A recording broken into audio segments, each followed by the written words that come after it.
আসসালামু আলাইকুম ওয়া রাহমাতুল্লাহি ওয়া বারাকাতুহু। যাই হোক, যতটুকু কথা বলবো হাদিস ও কোরআন থেকে বলার চেষ্টা করব। আমরা সকলেই 100টা কথার প্রতি আমল করতে না পারলেও আংশিক পারবো ইনশাল্লাহ, বলুন। কেননা ইমাম বুখারী রহমাতুল্লাহ আলাইহি আমরা নাম শুনেছি।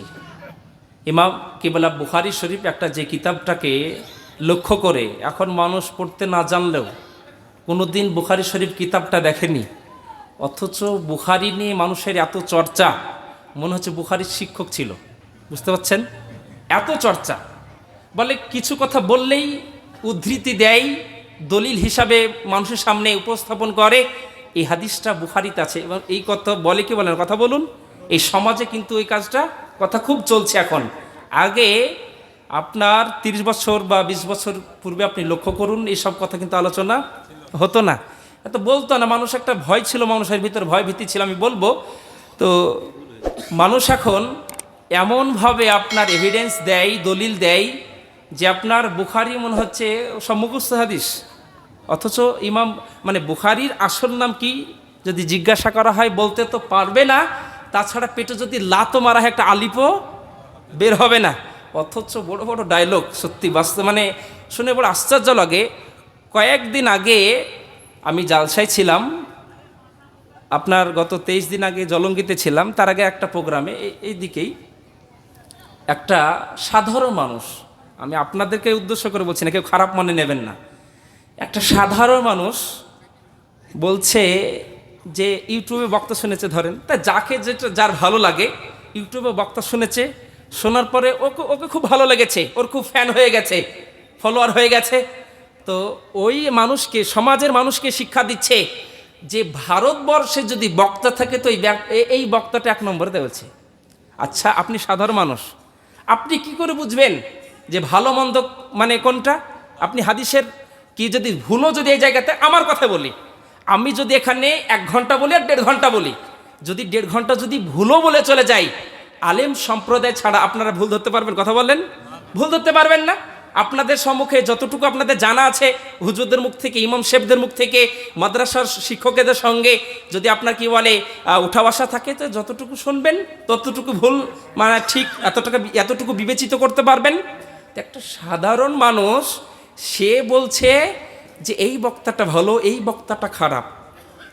বক্তা আলেমদেরকে বিবেচিত করা ওই সাধারণ মানুষের ক্ষমতা আছে? কথা বলুন, সাধারণ মানুষের ক্ষমতা নেই। আর একটা আপনাদেরকে বাস্তব যে কথাটা বলি, আজকে আমাদের সমাজ শেষ। কেননা এই জালসা বলুন, মেলাদ বলুন, আজ থেকে 30 বছর পূর্বে এত কিন্তু বেশি ছিল না।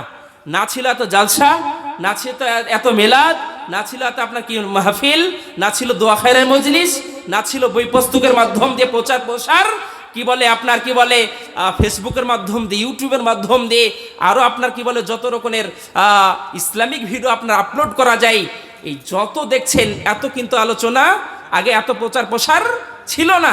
এখন কিন্তু প্রচার প্রসারটা কম না বেশি? কথা বলুন, আগের তুলনায় কিন্তু বেশি। কিন্তু সব থেকে এখন বড় ঘাটতি আমাদের, তার নাম হচ্ছে আমল। আমলের বড় ঘাটতি। এই জালসা মেলাদ হলো 2টো জিনিসের মূল্যায়ন হয়। কটা তাদের বলুন? 2টো জিনিসের। 1 নম্বর হচ্ছে জালসাতে যদি ডেলিগেটের ব্যবস্থা থাকে, এটা তো সাময়িক একটা, আপনাদের লাস্টে বেলায় আমার শ্রদ্ধেয় জাহাঙ্গীর ভাই তো বলেই দিলেন, লাস্টের বেলাতে তাবারুক আছে। এই 24 পরগনার দিকে যাবেন বলে তাবারুক ওদের ভাষায়, তো তাবারুক আছে, কিছু খাওয়া দাওয়ার ব্যবস্থা আছে, ওটা লাস্টে দোয়ার পরে হবে। উনি তো বলেই দিলেন বেশ কিছু জায়গাতে, যেই সব জায়গাতে আপনার শালপাতার ব্যবস্থা আছে, ওই জায়গাতে শালপাতার মূল্যায়ন হয়। ডেলিগেট যদি থাকে, ভালো যদি খাবারের ব্যবস্থাপনা থাকে, 2-4টে খাবো, খাওয়া দাওয়া করে আপনার রেডি হব। আর একটা মূল্যায়ন হয় বক্তা সাহেবের, বক্তার যদি গলাটা যদি ভালো হয়, সুস্বার যদি চাঙ্গা হয়, 2-5 মিনিট যদি শুনতে ভালো লাগে শুনবো, নাহলে ওখানে ঝেড়ে দিয়ে বাড়ি চলে যাব, বাদাম কিনে বাড়ি, এই তো কাজ। এই নিয়ত নিয়ে যদি আমরা জালসা শুনি, বা বক্তারাও যদি এই নিজের চেয়ারটাকে গরম করার জন্য, নিজে ভাইরাল হওয়ার জন্য, এই চেয়ারটাকে যদি আপনার কি বলে চাঙ্গা করার জন্য যদি সমাজের সম্মুখে উপস্থাপন করে, মানুষকে যদি ভুল হোক ঠিক হোক মানুষকে যদি বলে, এই ধরনের যদি কালচার আপনার লেকচার হয়, এই ধরনের যদি বক্তৃতা হয়, সমাজ কোনোদিন পরিবর্তন হতে পারে না। সমাজকে এমন কিছু তথ্য দিতে হবে যেই তথ্য দিলে আপনার নিজের উপকার হবে, সমাজ উন্নতির উচ্চ শিখরে পৌঁছাবে। এর জন্য করে চেষ্টা করতে হবে 100টা কথা শুনলেও 100টার প্রতি আমল করতে না পারলেও আংশিক করবো, বলুন ইনশাল্লাহ। ভাইরা আমার, বাবা জীবনেরা, আজকে বড় দুঃখ লাগে, বড় কষ্ট লাগে।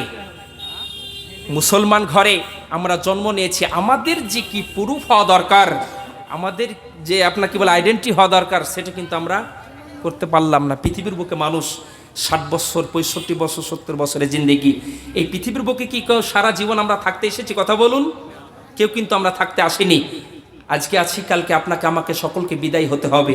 আপনি আমি পৃথিবীর বুক থেকে বিদায় নেব। তবে মনে রাখতে হবে, আপনার আমার যখন মৃত্যুটা সংঘটিত হবে, এই সংঘটিত হওয়ার আগে আপনার আমার ইমানটাকে মজবুত করতে হবে, আপনার আমার ইমানটাকে পাকা করতে হবে, আপনার আমার গেট আপটাকে চেঞ্জ করতে হবে। কেননা পৃথিবীর বুকে আজকে আছি, কালকে নাও থাকতে পারি।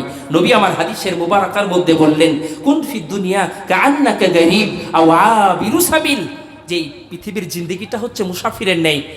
মুসাফির যখন কোনো সফরে বের হয়, কলকাতা হোক, গুজরাট হোক, বোম্বাই হোক, দিল্লি হোক, রাজস্থান হোক, যে কোনো জায়গাতে মানুষ যখন সফরে বের হয়, আবার নিজের বাসস্থান ফিরে আসে কি আসে না? কথা বলুন।